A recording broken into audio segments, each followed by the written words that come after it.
Okay, so usually with this population, they're going to have something called projections that come off of the, kind of like pegs. They're going to come off at even intervals, and they have enough pecs to squeeze, and then enough biceps to hook and pull. It's like a hook and pull.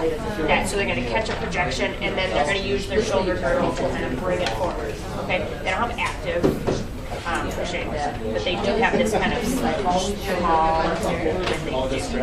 It's more for household mobility, level surfaces, really not functional with at that point you'd have to look at some type of power assist rims, like motorized rims, or a power chair for got a lot of shoulders. Okay, so C6. What do you have? What's different? I get wrist extension. Do you have any hand function? No. So a lot of times people have either, you might see like surgical tubing that's kind of wrapped wrapped around the rim to kind of give some grip. Sometimes people have friction rims. So here, this is the basic rim, but you'll have something that's almost like a sandpaper, so it catches a little bit more, and it's the palm that you have, and it's a lot of shoulders. It's still a lot of this. You have active biceps, right? You have fully innervated biceps. You don't have triceps. So to get the actual push down on the rim, you're actually going to see them just come forward with the shoulders. All right, so do everything except almost full innervation. Yes, you can grip, right? You can propel the chair, get triceps. So yep. Okay. All right, so let's move in. So paras, we propel as you'd expect. Wheelchair. Yep. So depending on what level they are, depends on how much core and trunk that they have, right? So now we're going to get into some of the teaching skills, so wheelies, ways that you would spot. So if you have someone that's really made for that's really close, stuff like that. We're just going to practice touching down. You can, because there's not push handles on this chair, so I can actually just loop the gate valve around the axle, gate valve around the axle, and so when Morgan goes too far back, I'm going to hold it here. I'm going to keep it on slack as she's going. If I have it longer, I can really just use both my hands to hold onto it. I'm trying this. Don't hold onto it like this because someone will go quick and you don't want to drop them. So if you feel like you have better strength with biceps and not with grip, then you can do an overlapping thing like this and just catch them as they fall back. So that's how you do this. Always have a spotter, especially when we're learning, but have somebody there because you can go back pretty quickly. So that's one thing. So if you have someone who has a folding chair, or someone that has push handles, okay? So what I'm going to do is use the push handles that I can hold on here. So I'm a little bit closer. I have to be mindful. I have to let her come back. Okay, in order to get in the wheelie, you actually have to tip so the wheels stay in a certain place, and it's the chair that tips around the wheels, right? So I have to be able to give her space to come back, but I would catch her. So you can keep hands on here and just be mindful you let her go down far enough, okay? All right, so let's go ahead and give it a try. So both using the same strategy, which is you have your hands back, and you're quickly bringing it forward, which is correct. So a way that also works really, but it's not functional, it's not teach, because we'll realize why it doesn't work. Is that some people, if they roll back and hop forward, so what's the problem with that? If you do what? You roll back? If you bring the wheels back and you go forward, you can also go into a wheelie. Typically you're going to be forward. So one of the shifts is you have to figure out how far back you start. Because if you start with your hands in position and then go quickly forward, you run out of space. You only go this far. If you come back here, then you can really bring the chair through a bit faster. So this, you might have to play around. Everyone's arms are different lengths. Different weight distributions of the chair, so you have to just play with it. Okay, Matt, you ready? I'm ready. So, backwards, again, uses head hips.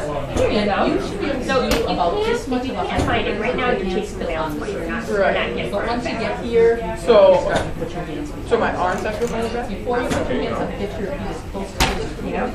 Because otherwise, they're going to catch and you're going to Okay. So if somebody can't find the balance point, what strategy do you have? Just what will happen is you'll catch the bottom of it. place and hold. Yep. So it's up and down. So we're gonna do place and hold. And what I want you to do is we're gonna help you find it, and I want you to keep it there by using exactly what you're doing. Your hands a little bit forward, a little bit back. Yep, that's you. Go. It's okay. There you go. Now, let's do it. Yep. So just bring it forward a little bit. Yep. And then now you're a little to your left. Try not to walk. Try not to lift them. Try to do this slow. There you go. Up. Go. So now you know how far back you need to go. Okay. Okay. So just get out of the shot. So the strategy or technique is you roll forward, Under that. propel the chair right before your front casters would hit the curb. You do a wheelie. As you do the wheelie and your casters here, then you lean forward and get the back wheels up. Okay? So it's a bit of a timing. You don't have to do a huge wheelie. It's like 2 inches and you all can do that. Okay? It's just a time thing. Okay, and then as you get up, then I'll talk you through how to get down. Okay? So everyone's get a chance to go once. Gave me a little much there, so I was gonna lose it. Yeah, go forward. At the same time, then you're gonna do a counter spin where you're gonna one hand go forward, you're gonna one wheel, one hand pulls backwards, and you're gonna spin the casters up. Okay. Okay? So the key here is just to lean forward. And you can even like look sideways to see if the wheels gonna come Or you up. could be back there. You get it forward than that or is that all yes? Forward flexion. Because then it's like, we'll have Oh. to. Yeah, Oh, thank yeah, you. sorry. Yeah. Yes, I I'm can. pushing right through my legs. I can feel the piece drop. Oh, try to get them both at the same time if possible. Okay. Lean down your ankle. Yep. I'm ready. There you go. Okay, coach. Here we go. 1, And 2, 3. Nice job. So I would get this up from If someone were to tip backwards, what's like the worst case scenario as far as injuries? Which are you? Right. So first thing is just to That's your habit. whatever you want. Okay. The best thing you can probably do next is to stay in your chair because it just keeps you contained, right? It just makes for one step. Ideally, not falling is the best case scenario. Catching yourself, if possible, would be the best case scenario. So there's 2 ways to do it. They have different techniques to use. You can have both of them and have patients try them and see which one works best for them. Okay, so what we're going to do is, so tucking your chin, and then the second thing that can happen if you fly backwards is your legs Get will down up to and the ground. the face. Yeah. So So you want to at least keep them either in the chair, so you can either cross and grab the frames. If someone can't reach, you could grab in between, so when you fall back, your knees fly off to the side. Back your Behind your legs ears, up, but not back under your nose. So those are kind of your 2 options. So you would actually have a choice. Yeah. First thing you need to do is bring your hips down into the chair, so you're going to pull from the wheels. Yep, and seat yourself. So we're going to do the lock break method first. So you're going to have to do some lateral flexion to kind of push, yeah, and we'll help you. Yeah, can you help on that side? Yeah. Right, so I think you're gonna be behind. That's fine. Yeah, it does, but it's okay. Okay, so this method, the 2 methods look similar, it's just there's a little different technique. So with the lock breaks, you're gonna ask the person, which arm do you feel strongest that you could push up from the floor with? Okay, so you're gonna be going that way. So what you're gonna do is you're gonna take your hand and go up on your elbow, on your forearm. Yep, you kind of bring yourself off to the side. This arm is going to reach over towards this armrest. Yeah, okay. So you're actually going to be pushing up from the ground, extending and actually pushing your whole chair away from the floor. You're going to keep low with your head, and as you get to a point, you're actually going to push the chair down with this hand in order to kind of get over the balance point. Okay? As I spot, I'm on the opposite side that she's reaching for, so I'm not in the way. Okay, so we're going to want you to go ahead and start to reach up. Push up. Push your seat up. Push it up. Walk your hand in. Walk. Go. Push. Now push down the chair. Left hand. Push. Get your bum over this way. So that you Okay. seat yourself if you need to. We're gonna keep it. We're gonna keep yourself unlocked. Okay. So this one is gonna be. You're still gonna go up on your elbows. You're still gonna go up an extended arm. Except instead of pushing the chair away, you're actually gonna reach up on the hand rim as far as you can, and your arm's gonna act as a pivot point as you pull the chair underneath you. So this one takes more lateral flexion. You're actually gonna drive the chair and rotate your shoulders, your body underneath your shoulder. Okay. So which arm feels like it can do that? Do the pull more or do the push? Either. Right, probably. Okay. So you're gonna go up on that right elbow. And right on that extended arm when you're ready. You have to kind of bring yourself up. You have to walk that hand in. You're gonna reach towards that wheel. And you're gonna pivot around that shoulder. So that chair's gonna come up and around. Ready? 1, 2, 3, pull. Whoop. You gotta push the chair up though.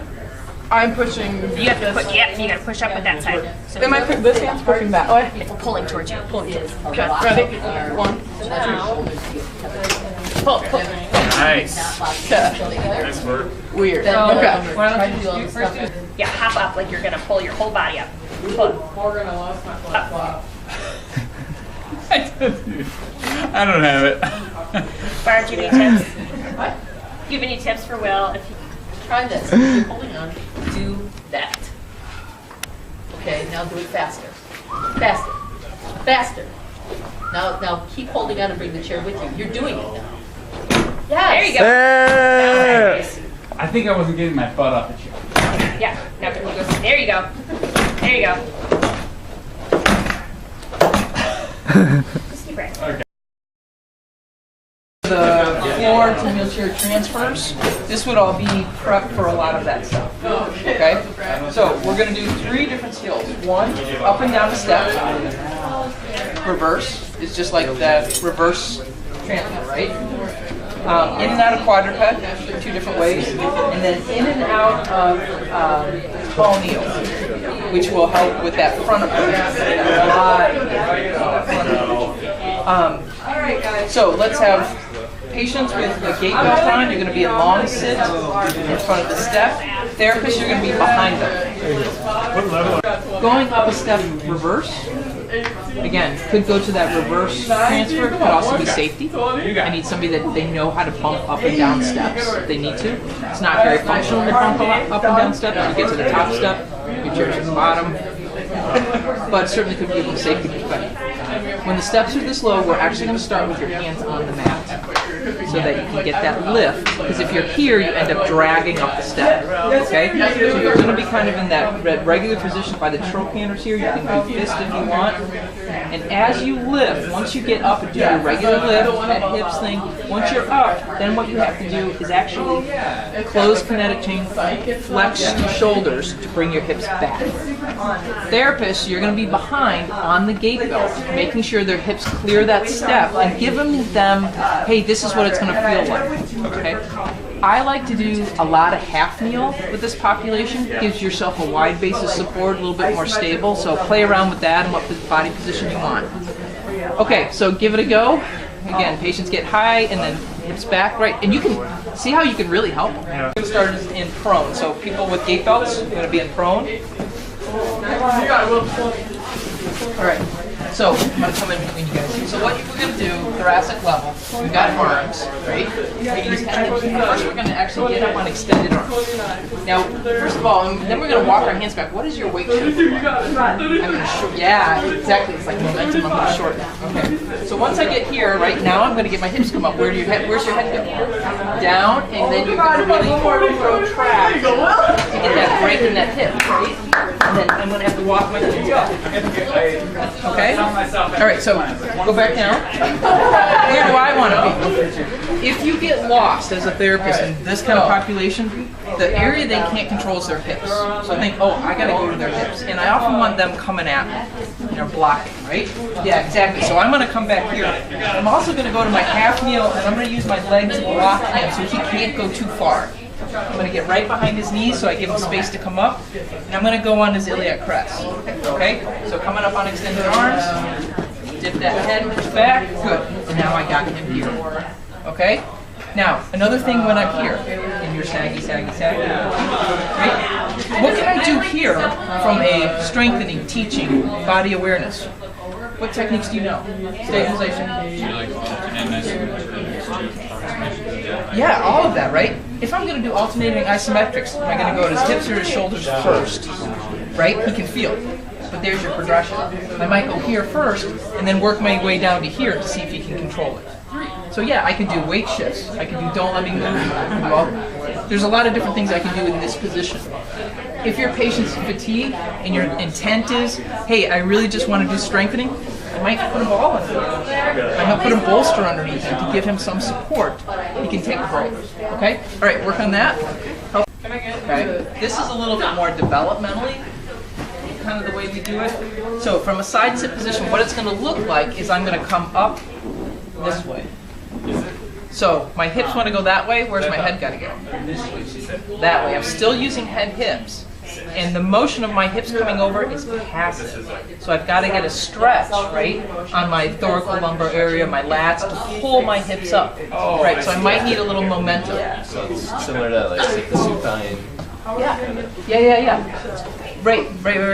So I'm going to line my legs up. So if my legs are here, right, as I come up, I'm going to be all cattywampus there, right? So I want that top leg to come over here. This arm's going to be nice and strong, and as I come over, I'm going to still get that nice depression there. But as I come over, I'm going to use a stretch to pull, come on my elbow, and then walk up to quadruped. Yep. Okay? So where do I want to be as a therapist? Exactly right. I want him coming at me. I might even come a little bit more to this side. Over here? Yep. Because he's coming at you. There you go. And then you got him. Disadvantages is look how close your knees are together. That's a disadvantage. Advantage is it doesn't take up much space. And you can even do bed mobility that way. So for instance, if you let yourself come all the way to this side, you've just almost done a roll without going all the way down. So you're going. Yeah. So you see people do that, right? Okay, so same position to start off, but now instead of throwing this arm way down here, I'm just going to have to come to the surface here. But it's going to be this, I've got to get that same big depression on this side that's going to help pull my hips up. Okay, so it might look like this. Get up here, just like in the wheelchair, right? You kind of crawl yourself, weight shift, get to here. How are they going to maintain tone? Yeah, exactly. So as therapists, right, I'm doing this, right, when they get to this position, right, so they can hold themselves here. Could do a little weight shift here, whatever. Let's say I want to take this into that transfer, okay? So a big part of that transfer is getting those hips up. So I could start to work on, hey, can you dip your head and lift, depress those shoulders, and just work on getting those hips up. Just work on getting those hips up. Now I want to take it more to the transfer. I've got to be able to turn, right? So if we offset my arms, bring maybe my right arm out a little bit, left in and rotate, now I'm going to dip my head towards my outside arm so that my hips go the opposite way. So it might look like this. So I get a little bit of twist, right? Eventually it's going to look like that. Got a lot of room here to work with. It's much easier to work on it than a wheelchair. And then I can problem solve that. So, come on down here. See me with the gait belt on. Okay, so let's start in side sit. Sorry, Matt. You're good. So, first off, I've got to line his knees up. Right? So I'm going to shift you. You got to shift this way now, so that your knees end up lined up a little bit more this way. Okay. Left arm's going to be on the surface. That's going to be your big depression. Right arm's going to end up on here. Okay. He comes up there. He walks his arms up. I'm immediately reaching to his sternum and is pushing forward on his low back, so I get him in this position. Okay. All right. So once he's here, we're going to start working on that dip and lift. All right. Get his hands, I'm going to be on his gait belt here. We're going to have you dip your head and really depress those shoulders. You're not going to go anywhere else, just up and down. Good. Lift. Good. Okay? So we could work on that. Now let's work on that twist. So right arm out a little bit, left arm. Now your head's going to just dip here. The exact same thing. Just dip your head towards that right arm. Okay, I'm going to rotate a little bit. Ready? And dip and lift. Nice. Dip and lift. Good. Now we're going to do the whole transfer. Okay, so Sean, what I'm going to have you do, we're going to dip and lift 3 times. Okay. And the 3rd time, we're going to come sit right here. Okay? We'll do it together. Now, I'm going to cheat my hands. if I keep this hand here, as he comes to sit, I'm going to be all wrapped around. So I'm going to cheat this hand towards the middle just a little bit. Right hand's going to stay on the outside. All right, on the third one, we're going to dip on the first two as well. Okay, ready? Dip and lift. 1, 2, 3. Yeah, so if he keeps his head down, I'm just lifting his hips about this much, and then I've got him here. Okay? It'll feel like you're not lifting much, but it's a way you can also get somebody off the surface and teach them what it feels like for that transfer. Okay? Give it a try.